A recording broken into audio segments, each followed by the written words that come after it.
स्वागत है आपका वैसे इन्फॉर्मर की एक और वीडियो में। तो इस वीडियो में हम लोग बात करने वाले हैं जॉन सीना और सीएम पंक के बीच हुए एक तगड़े सेगमेंट के बारे में। तो भाई आज क्या होता है, मंडे नाइट रॉ में आते हैं जॉन सीना आते हैं और पहले तो वो अनाउंसर को उठाते हैं और बोलते हैं भाई फिर से बोल, और उनसे अपना सब कुछ वही गोट नेवर सीन 17 ये सब बुलवा लेते हैं।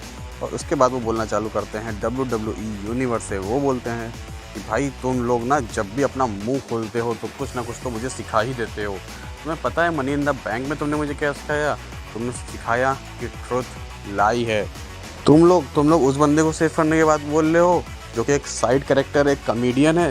तुम्हें क्या लगता है इसकी सबसे बड़ी अकम्पलिशमेंट क्या है? वो है मेरी तरह बनना। वो जस्ट मेरी तरह दिखना चाहता है ताकि वो एक अच्छा स्टार बन सके।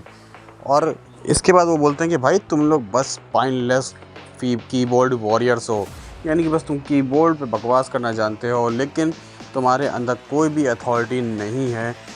आगे वो बोलते हैं कि भाई देखो मेरे पास तो लिमिटेड टाइम है। जब मैं यहाँ आया था मेरे पास 37 डेट्स थी, और अब जब उन्होंने लास्ट टाइम रॉ को गिनाया था तब उनके पास 27 डेट्स थी। और आज वो गिनाते हैं सारी सिटीज़ के नाम जहाँ जहाँ वो अपीयर हुए थे और वो दिखाते हैं कि ये उनकी 19th एंट्रेंस है, यानी कि जस्ट 18 जो एंट्रेंस बची हैं जॉन सीना की अपने करियर की। इसके बाद क्या होता है कि भाई इसके बाद वो बोलते हैं कि भाई अगर तुम्हें अपनी वॉइस किसी चीज़ में बर्बाद करनी भी है ना तो करनी है कि मुझे एक बेस्ट कॉम्पिटिशन दे सको। और जैसे ही वो बेस्ट बोलते हैं तभी निकल के आते हैं best in the world CM Punk. उनके आते ही क्या पॉप मिलता है सीएम पंक को। और भाई यहाँ से वो सीधे सीधे जॉन सीना से कहते हैं कि भाई मैं तुमसे बहुत कुछ कहना चाहता हूँ, बहुत कुछ है मेरी चेस्ट के ऊपर कि मैं तुम्हें बोल सकूँ। और सीधी बात है, या तो तुम लात खा के सुन लो या तो सीधे सीधे सुन लो। तो जॉन सीना सीधे सीधे सुनने के लिए रेडी हो जाते हैं। और इसके बाद भाई यहाँ से सीएम पंक तगड़े से हौंकना चालू करते हैं। वो बोलते हैं कि भाई सीएम पंक बोलते हैं कि तुम इस रेसलिंग को रूइन करना चाहते हो जिसने तुम्हें वो बनाया जो तुम आज हो, और जिसने सीएम पंक को वो बनाया जो वो आज है। तुम्हें क्या लगता है कि मैं यहाँ पर टीके के आया हूँ? मैं यहाँ पे जो है इस कंपनी के लिए आया हूँ? नहीं, मैं इन लोगों के लिए आया हूँ। और यकीन करो ये लाइन सीएम पंक के मुंह से ऐसी लगती है कि भाई तुम पीपल की बात कर रहे हो, क्योंकि तुम्हारे हील टाइम में तुम भूल ही जाते हो सब कुछ। उसके बाद क्या होता है, इसके बाद वो बोलते हैं कि भाई तुम क्यों गुस्सा हो रहे हो कि लोगों ने तुम्हें जो एक्नॉलेज नहीं किया, और तुम क्या बोलते हो तुमने अपने तक हमारे बेस्ट को फेस नहीं किया। तुम ऑलरेडी कर चुके हो। कोडी रोड्स हमारा बेस्ट था। ये सच में यार, कोडी रोड्स अगर तुम्हारा बेस्ट है तो मतलब डूब मरो। उसके बाद क्या होता है कि भाई आगे वो बोलते हैं कि मैं यहाँ पर आया हूँ लोगों को वो देने जो वो चाहते हैं। अगर लोग चाहते हैं R-Truth को तो उन्हें मिलेगा रॉन किलिंग्स। तो यहाँ से टोटली बता दिया गया है कि जो R-Truth का नया गिमिक है वो R-Truth नहीं रॉन किलिंग्स होने वाला है। इसके बाद वो बोलते हैं कि भाई देखो मैं यहाँ फाइनल बॉस की एस पर किक करने नहीं आया हूँ।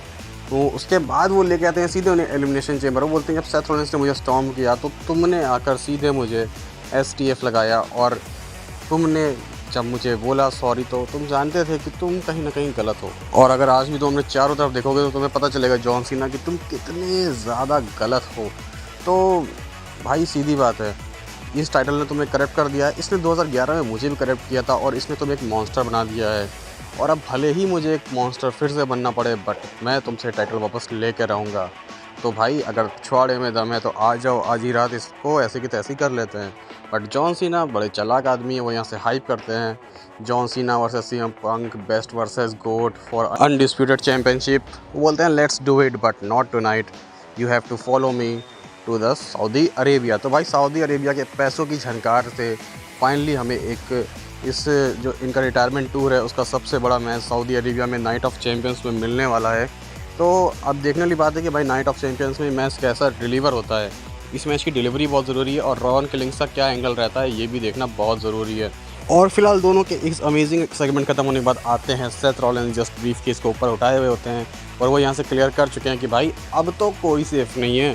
तो ये एक बहुत ही ब्यूटीफुल जो है मोड़ एकदम से दिया है सेथ रॉलिंस के ज़रिए WWE ने। बाकी आप देखते हैं आगे क्या होना है। खैर वो सब तो देखते रहेंगे अपनी अगली वीडियो में। तब तक के लिए लाइक शेयर सब्सक्राइब करिए चैनल को। मिलते हैं नेक्स्ट वीडियो में, तब तक के लिए गुड बाय।